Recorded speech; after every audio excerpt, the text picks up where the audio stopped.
സാധാരണഗതിയിൽ അവരുടെ ഭൗതിക നിലവാരത്തിലും വളർന്നില്ല ഒരു ചോദ്യത്തെ എതിരിടാൻ.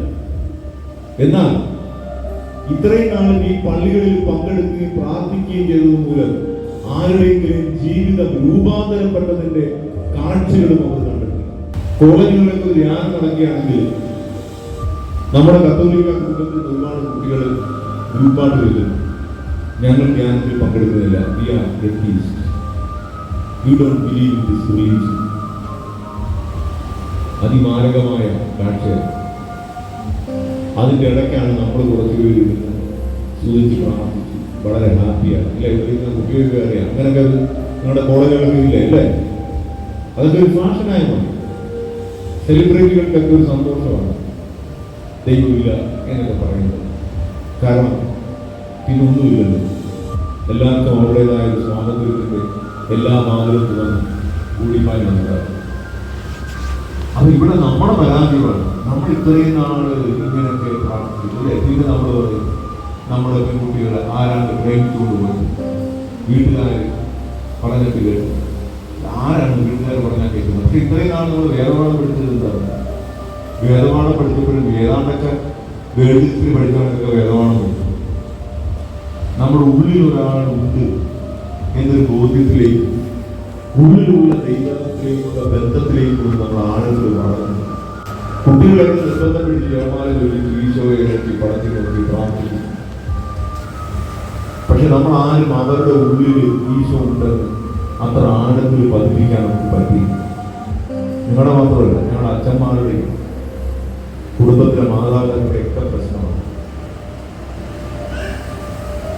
നമ്മൾ എന്തുമാത്രം സമയം മറ്റുള്ള കാര്യങ്ങൾക്ക് വേണ്ടി ചെലവഴിച്ചു. നമ്മളെല്ലാവരും ഇവിടെ ഇരിക്കുന്ന എല്ലാവരും ഒരു തുക പഠിച്ചവരായിരിക്കും. അപൂർവം ചില അമ്മച്ചിമാരൊക്കെ കാണും. മിക്കവാറും എല്ലാവരും ഒക്കെ പഠിച്ചവരാണ്. പക്ഷെ ഒരു കാര്യം നമ്മൾ മനസ്സിലാക്കണം, ലോകത്ത് ഒരു കുട്ടിയും സ്കൂളിൽ പോയി പഠിച്ചതുകൊണ്ട് ജയിച്ചിട്ടില്ല.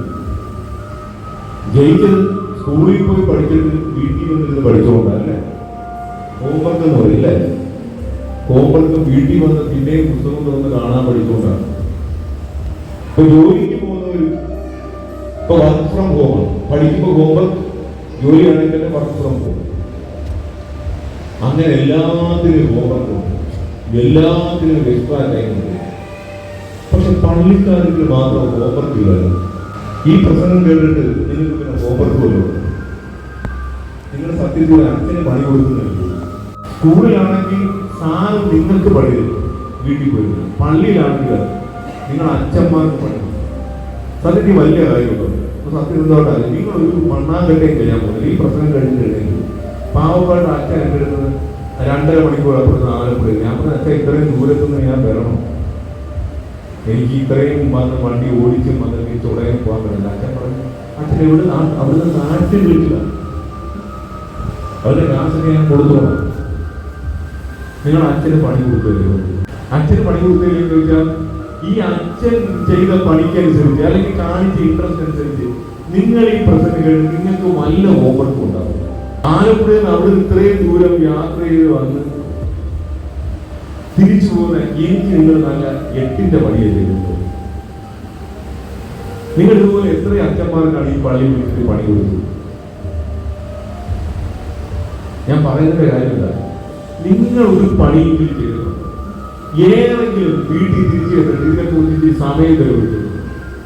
കർത്താവ് നമുക്ക് നമ്മുടെ ഇഷ്ടങ്ങൾക്ക് പറ്റിയ ഒരാളെ മാത്രമേ ഉള്ളൂ. അല്ലാതെ കർത്താവിന്റെ ഇഷ്ടങ്ങൾക്ക് പറ്റിയ ഒരാളാകാൻ നമുക്ക് പറ്റിയിട്ടില്ല.